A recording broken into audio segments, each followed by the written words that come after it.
अस्सलामुअलैकुम बच्चों। वालेकुम अस्सलाम टीचर। बच्चों, आज हम एक खेल खेलेंगे। आप देख सकते हो आपके सामने एक गिलास रखी हुई है। उस गिलास को फूंक मारना है। वो गिलास जहाँ जाकर रुकेगी वो चीज़ आपकी हो जाएंगी। तो चलो अक्सा, आप उस गिलास को फूंक मारो। अरे वाह, अक्सा को मिलती है पेंसिल।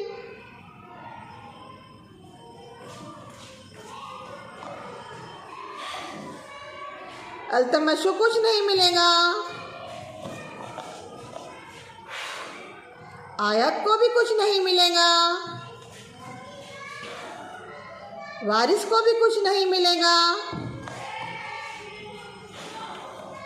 रेहान को मिलती है एक चॉकलेट।